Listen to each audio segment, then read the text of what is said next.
Maintenant, nous en passons à la question de M. Joël Giraud à M. le ministre de l'Intérieur. La parole est à M. Giraud.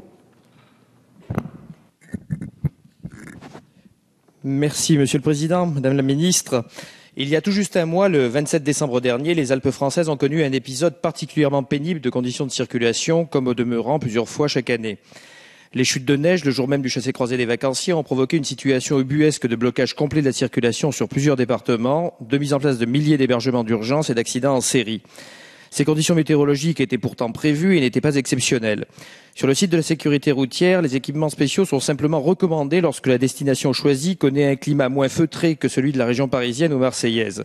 Ce qui est quand même le cas d'un nombre important de départements de la France métropolitaine en hiver et notamment de zones de montagne. Il est avéré maintenant que ces perturbations incroyables ont été essentiellement dues au manque d'équipements spéciaux des automobilistes, la plupart se déplaçant vers les zones de montagne sans avoir de pneus hiver et sans même prévoir de chaîne à neige dans le coffre, sans parler de ceux découvrant leur mode d'installation au beau milieu de la chaussée, y compris sur l'autoroute. La France est l'une des premières destinations mondiales pour les sports d'hiver et aussi l'une des rares en Europe à ne pas exiger les équipements spéciaux sur les véhicules dès lors qu'ils circulent en montagne pendant la période hivernale. La sécurité sur la route et les mesures élémentaires de sécurité en montagne exigent plus que le simple conseil. C'est pourquoi j'ai déposé une proposition de loi afin d'exiger des automobilistes qu'ils soient équipés lorsqu'ils se déplacent dans certaines zones de massif l'hiver. Il s'agirait d'arrêter de préfets de département pris après avis du comité de massif imposant à minima de disposer de chaînes dans le coffre sous peine de contravention. Au-delà de cette simple mesure de bon sens, qui concernant la montagne, je souhaiterais faire avancer la réflexion en France sur la reconnaissance du pneu hiver qui ne fait l'objet d'aucune réglementation officielle, alors même que ce label, validé par un protocole de test, est reconnu par une directive européenne que la France est la seule à ne pas prendre en compte. Outre les atouts indéniables de ce genre d'équipement concernant l'adhérence sur le givre, la neige et même la pluie en hiver, et donc pour la sécurité au niveau national, leur contribution directe à la protection de l'environnement ne doit pas être négligée par une utilisation plus raisonnée des fondants routiers. Sachez que nous utilisons en France 1,5 million de tonnes de sel par an. Je serais particulièrement intéressé, Madame la Ministre, de connaître votre point de vue sur cette piste de réflexion, mais surtout, si la France aura un jour le courage de rejoindre dans les obligations d'équipements spéciaux tous les pays d'Europe, y compris les plus méditerranéens comme l'Italie, qui a mis en place une législation à la fois décentralisée, mais également coercitive et efficace. La parole est à Madame la secrétaire d'État chargée de la politique de la ville. Madame la Ministre. Mesdames et Messieurs les députés, Monsieur le député Joël Giraud, pour commencer, je vous prie d'excuser l'absence du ministre de l'Intérieur.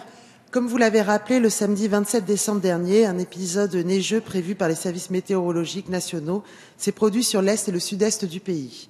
La conjonction de ces conditions climatiques et du trafic routier important de chassés-croisés des vacances a généré de fortes difficultés de circulation sur les routes d'accès de plusieurs stations de sport d'hiver.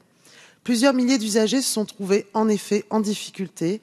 Des structures d'hébergement d'urgence ont été ouvertes afin de leur assurer un accueil pour passer la nuit en sécurité. La mobilisation des services de l'État, des collectivités locales et des gestionnaires des infrastructures routières, dont je salue l'action, a permis de garantir la sécurité des usagers. Si des blocages ont eu lieu, très peu de victimes d'accidents de la route sont à déplorer. Cependant, cette situation aurait pu être évitée si plusieurs automobilistes, en effet, dont les véhicules n'étaient pas pourvus d'équipement hivernal, ne s'étaient pas retrouvés bloqués sur la chaussée. Ces usagers ont ainsi entravé la circulation des engins de service hivernal, des dépanneuses et des véhicules de force de l'ordre et de secours. Nous devons tirer les enseignements de cet événement afin d'identifier les pistes d'action. C'est pourquoi le ministre de l'Intérieur et le secrétaire d'État chargé des Transports, de la mer et de la pêche ont décidé de missionner l'inspection générale de l'administration, d'une part, et le Conseil général de l'environnement et du développement durable, d'autre part, pour analyser le déroulement de cet épisode et formuler des recommandations. Sur la base du retour d'expérience des acteurs locaux et de l'examen des dispositions réglementaires en vigueur, en France et dans les pays limitrophes, comme vous le suggérez, relatives à l'équipement des véhicules, à l'information des usagers et aux possibilités de restriction de circulation, nous attendons de cette mission qu'elle formule des recommandations opérationnelles relatives à 4 aspects. Tout d'abord, sur la nature et l'opportunité des mesures d'incitation, voire d'obligation dans certaines zones de détention d'équipements spéciaux. Ensuite, sur la définition précise de périmètres géographiques et temporels pour lesquels ces mesures d'incitation ou d'obligation de détention s'appliqueraient. Enfin, sur les types d'équipements et les catégories de véhicules qui seraient concernés. Et en conclusion aussi sur les moyens d'information des usagers et le cas échéant sur les capacités de contrôle par les forces de l'ordre. Il importe d'identifier des mesures simples, proportionnées et facilement compréhensibles par l'ensemble des usagers, y compris des usagers étrangers en transit ou passant leurs vacances en France. La mission remettra un rapport d'étape d'ici la mi-avril 2015, ainsi que ses conclusions définitives avant le 1er juillet 2015.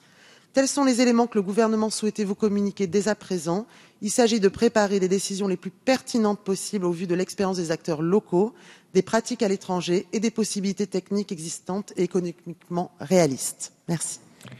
Merci Madame la Ministre. Monsieur Giraud. Oui, Madame la Ministre, je vous remercie pour les pistes de réflexion qui viennent d'être tracées au nom du gouvernement. Je crois que c'est en effet un sujet que aucun gouvernement n'a abordé depuis un arrêté de 1985. Je signale d'ailleurs que la seule réglementation en France existante réellement, c'est celle de la mise en place de chaînes à neige au pied des pentes qui sont les pentes fortes. Je souhaiterais simplement que les acteurs de ces massifs soient entendus, c'est-à-dire que la Commission nationale, qui est la Commission nationale de la montagne, le Conseil national de la montagne, puisse être auditionnée. Je co-préside avec le Premier ministre cette instance. Elle est souvent peu concertée sur des décisions concernant les massifs montagneux. Donc je souhaiterais que nous puissions l'être, ainsi que l'ensemble des comités de massifs qui composent notre pays, qui sont prévus par la loi et qui sont une instance qui réunit l'ensemble des partenaires travaillant à ces sujets. Merci Monsieur Giraud.